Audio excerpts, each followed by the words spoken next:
On ne laisse pas tomber de l'argent par accident, en essayant de le mettre dans sa poche. À ce moment-là, une pauvre fille, qui lave des voitures, passe. Elle ramasse l'argent et se dit « Dieu merci, j'ai trouvé cet argent. Maintenant, je peux l'utiliser pour soigner ma mère malade. » Mais soudain, sa conscience se réveille.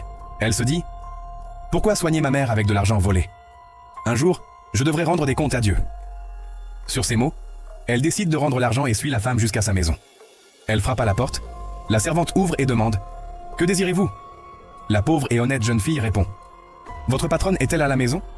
Bien que la patronne soit à l'intérieur, la servante ment et dit « Non, elle n'est pas là.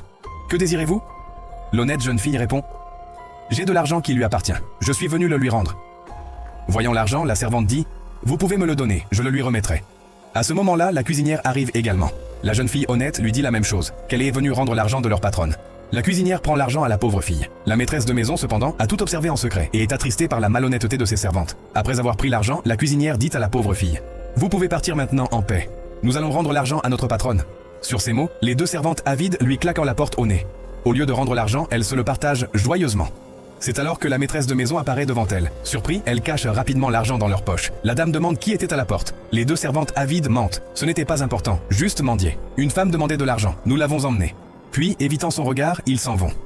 Pendant ce temps, la pauvre et honnête jeune fille, qui gagne sa vie en lavant des voitures, pleure et prie Dieu de l'aider à trouver un moyen de payer les soins de sa mère. C'est alors que la même femme arrive et lui demande pourquoi elle a l'air si inquiète.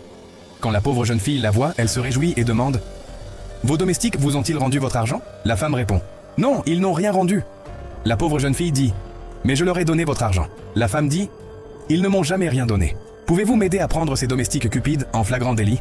La jeune fille honnête demande « Comment puis-je vous aider ?» La femme explique alors son plan secret pour démasquer ses domestiques malhonnêtes.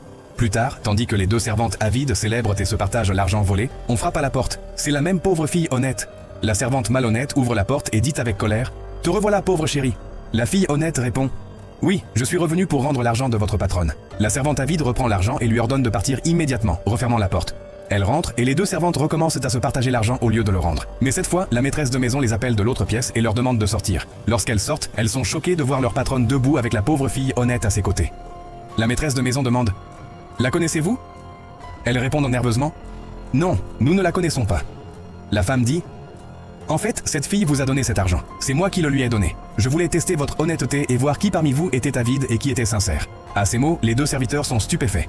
Honteux, ils rendent tout l'argent à leur patronne. Mais leur avidité et leur malhonnêteté sont désormais avérées. La femme les renvoie immédiatement tous les deux de chez elle. Puis elle remercie la pauvre fille honnête pour son intégrité et l'engage comme employée de maison en récompense de son honnêteté. En effet, il est justement dit « L'honnêteté est la meilleure des politiques. » Si vous